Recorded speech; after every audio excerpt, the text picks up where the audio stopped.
Bienvenue dans le mois du rat de bois qui commence officiellement le 7 décembre pour se terminer le 5 janvier 2024.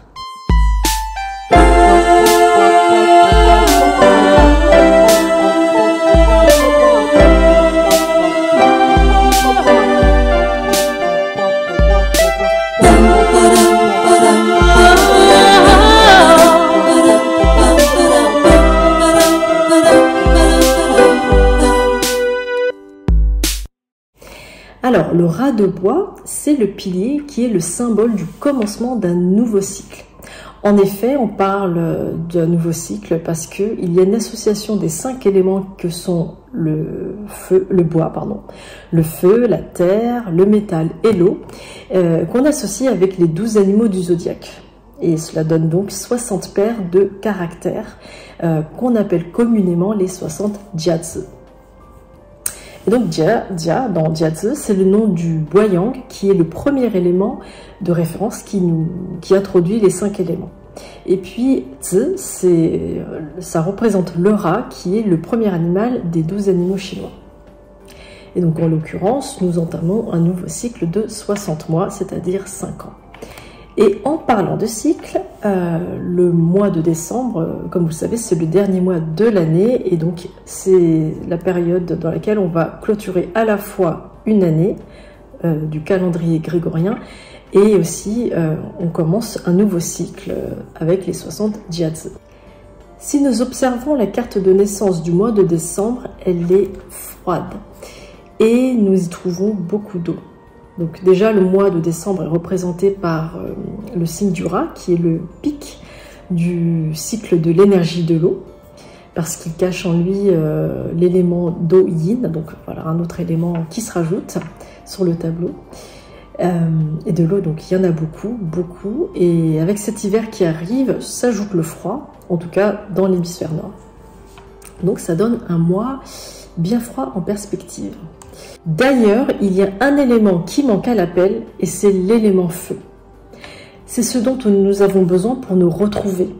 Comme quand on se retrouve autour d'un feu de camp, voilà, on va se retrouver tous ensemble autour de ce feu, de cette chaleur qui manque quand il fait froid, quand l'environnement est très froid.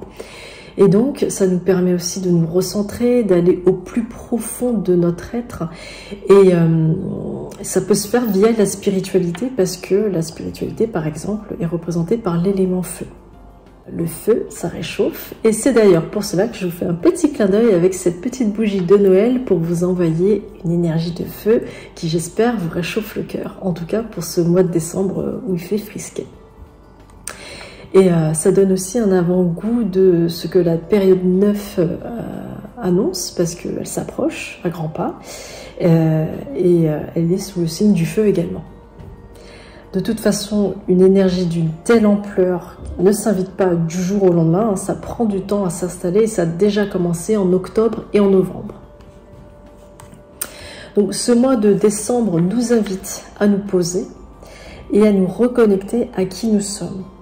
Donc ça nous permet au passage d'élever notre vibration aussi. Alors, du coup, j'ai des images qui viennent en tête comme quoi ce mois-ci, c'est aussi le mois du partage. Donc ça a toujours été ça, vous allez me dire, pour la période des fêtes. Mais là, encore plus, on a besoin de nous retrouver, d'aller voir les uns les autres, nos proches, même des personnes qu'on n'a pas vues depuis longtemps. C'est le temps des célébrations parce que ce mois de décembre, c'est vrai que le signe du rat porte beaucoup d'énergie, beaucoup d'étoiles positives en ce sens, qui nous permet de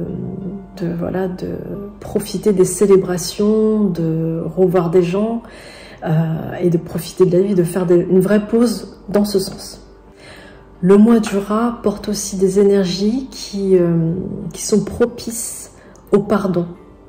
Donc si vous n'avez pas vu des gens depuis longtemps, ou que vous voyez souvent, mais que vous savez qu'il y a quelque chose à dire comme pardon, c'est le moment de se décharger de ça, parce que pardonner, c'est aimer, et on a besoin d'amour en ce moment, surtout avec tout ce qui se passe. Et ça tombe bien parce qu'avec les fêtes de fin d'année, tout est orchestré pour qu'on puisse se retrouver Voilà, la période de Noël et tout ce qui se passe, on a vraiment besoin de gestes qui font du bien au cœur. Alors qu'on a traversé une période active dernièrement, donc les énergies de décembre vont nous inviter à ralentir, bien qu'il y ait beaucoup de choses à faire. Alors, d'ailleurs, il y a tellement de choses à faire qu'on a l'impression que c'est sans fin, sauf que c'est pas forcément de notre fait. Bon, évidemment, il y a aussi la manière dont on prend part aux choses, mais il y a aussi est-ce qu'on est capable d'absorber tout ce qu'on s'est donné, comme tâche à faire? C'est pas très sûr, parce qu'il y a vraiment beaucoup de, je vois dans les énergies de ce mois-ci, beaucoup de choses à faire ou à boucler. Et c'est comme si les choses n'avançaient pas d'elles-mêmes. Donc voilà, il faut se dire que c'est pas forcément de notre fait. Et donc pendant ce mois, on préférera se poser pour planifier, pour faire un bilan. Parce qu'un bilan, on en a besoin à la fin de chaque année, bien évidemment. Et ce bilan nous permettra de décider ce qu'on va faire, évidemment, pour l'année qui va suivre, pour le mois de janvier. Et moi, je pensais notamment à, dans le bilan de cette année, avec qui avez-vous décidé de passer du temps? À qui accordez-vous votre confiance? C'est le moment de faire le tri, je dirais, des personnes qui vous entourent, parce que les personnes que l'on fréquente ont un impact sur notre propre énergie et vice-versa. Donc, si possible, passez du temps avec des gens qui vous élèvent, qui vous rendent heureux ou qui vous font vous sentir mieux. Et c'est mieux pour chacun, et surtout pensez à passer du temps de qualité. Et donc cette période de pause, elle donne aussi le ton sur le rythme des énergies que nous réserve 2024, parce que le rythme sera un peu ralenti. Je vous remercie de votre attention. Si vous avez aimé les prévisions de ce mois-ci, je vous invite à partager la vidéo et la liker. En tout cas, je vous souhaite de passer de très belles fêtes pour le mois de décembre, et je vous dis à très bientôt pour le mois de janvier, pour vous parler du dernier mois de l'année du lapin. Et oui, ce n'est pas fini. Donc je vous dis à très vite et passez d'excellentes fêtes.